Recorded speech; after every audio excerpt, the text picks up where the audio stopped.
की military Indian ships पर attack कर रही है और इस चीज से इंडियंस को इतना फर्क पड़ता है कि वो खुद की प्रोटेस्ट भी कर रहे हैं। When this particular attack came from the US Navy that is stationed there. Regarding your vessel, so they want to know the current status. या फिर मैं बोलूं जो लोग प्रोटेस्ट कर रहे हैं उनको मलाल करने के लिए इंटरनेट पर एक 370 की बिरयानी का जोक भी चल रहा है। वो कहती क्या क्या खिलाओगे, मगर तू बता क्या खाएगी। हाँ। तो हमने चिकन बिरयानी खाई, वो हाई होगी 360-370 रुपए की। फिर वो कहती घर छोड़ाओ, मगर यार 370 रुपए लगे हैं, मगर वसूल तो करूँगा।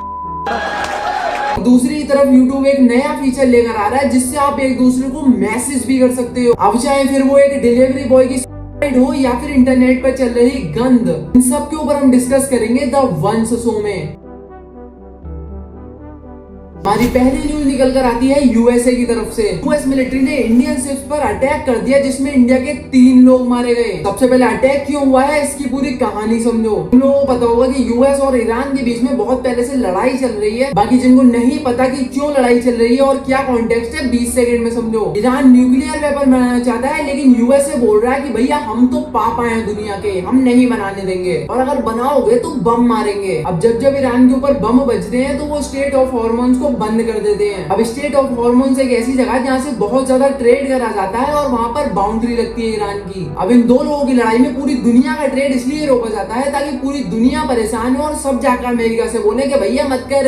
अब होता क्या है कि इन दोनों की फाइट ऑलमोस्ट खत्म होने वाली थी, सीज फायर चालू होने वाला है, ऐसी बहुत सारी न्यूज आ रही थी। ट्रेड ऑफ हॉर्मोन्स खोल दिया गया था लेकिन अमेरिका ने बोला था कि भाई साहब कोई भी ईरान से तेल नहीं परचेज करेगा। और अब उसी साइड से हमारे कुछ शिप्स ट्रेड कर जा रहे थे और अमेरिका ने क्या करा, हमारे ऊपर सीधा अटैक कर दिया। उनका बोलना था कि हमारे लोग ईरान से तेल ट्रेड कर जा रहे हैं। अब इंडियन शिप्स पर ना टोटल 2 अटैक करवाए गए थे। पहले अटैक में तो किसी को हार्म नहीं होता है लेकिन दूसरे अटैक में इंडिया के 3 लोग मारे जाते हैं। बाद में हमारे इंडियन नेवी क्लैरिफिकेशन भेजा कि हमने ईरान से तेल नहीं खरीदा है, आपने गलत अटैक किया है। अब इस चीज के ऊपर अमेरिका का भी रिप्लाई आता है कि भैया हमारी तरफ से कोई गलती नहीं की गई है और हम बिल्कुल भी शर्मिंदा नहीं है। हमने मना करा था कि ईरान से तेल मत खरीदो, अगर खरीदोगे तो मारेंगे। सबसे पहली बात कि हमने तेल नहीं खरीदा, बट उसके बाद फिर भी अटैक हुआ। इसके ऊपर हमारी सरकार को स्ट्रिक्ट एक्शन नहीं ले रही है तो ये शर्मनाक चीज है। और तो और इंडियन गवर्नमेंट ने इस मुद्दे को यूएन के अंदर भी नहीं उठाया है। और तो यूएन के पास भी इतनी कुछ क्रेजी पावर तो है नहीं लेकिन वो एटलीस्ट आपकी कन्वर्सेशन से तो ज्यादा ही पावर होल्ड करती है। इतना बड़ा मुद्दा हो जाने के बाद इंडियन गवर्नमेंट ने यूएस गवर्नमेंट से बात करी है और सिर्फ बात ही करी है, इससे ज्यादा बढ़कर कुछ भी नहीं करा। जिन लोगों की जान गई है उनके परिवारों को 10-10 लाख रुपए का मुआवजा देकर छोड़ दिया गया। अब तुमने ये पैटर्न बहुत जगह देखोगे, अगर कोई आदमी जलकर मर जाता है, कोई रोड एक्सीडेंट में मर जाता है और तो गलती सरकार की है क्योंकि सड़कों पर गड्ढे बहुत हैं, पुल उल्टे सीधे बन रखे हैं। और जब ये सारी चीजें हो जाती है तो उसके बाद सरकार मुआवजा क्या देती है,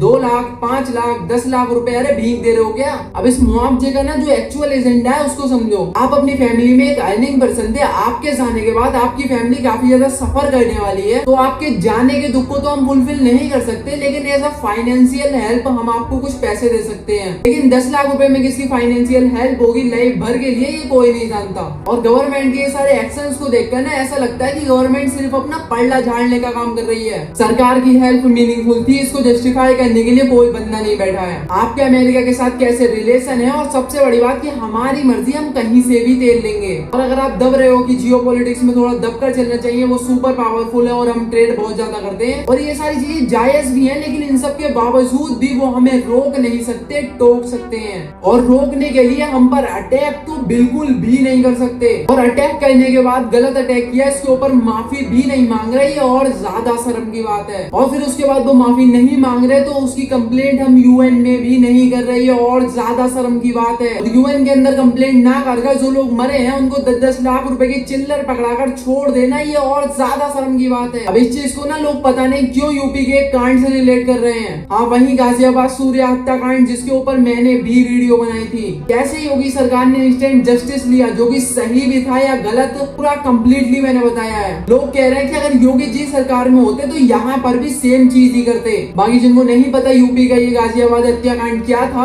और योगी जी ने ये हो जाने के बाद कैसा दबंग वाला एक्शन लिया, उसके ऊपर मैंने एक पूरी प्रॉपर वीडियो बना दी है। तुम्हें यहाँ पर शो हो रही होगी, अभी क्लिक करो और इसको देख लो भाई। और मैं सच सच बता रहा हूँ, इसको देखने के बाद ना तुम्हारे दिल में एक अलग सी आग लग जाएगी। और तो और तुम्हें बहुत सारी चीजें सीखने को भी मिलेंगी कि योगी जी ने ये कदम उठाया है, क्या ये एक्चुअल में सही था या गलत। मैंने सारे पर्सपेक्टिव इसमें शेयर करे हैं, अभी क्लिक करो और आ जाओ, मैं तुम्हारा वेट कर रहा हूँ। जब तक ये यूएस का केस आगे नहीं बढ़ रहा, समझते हैं इसको, ही क्लिक करो और आ जाओ।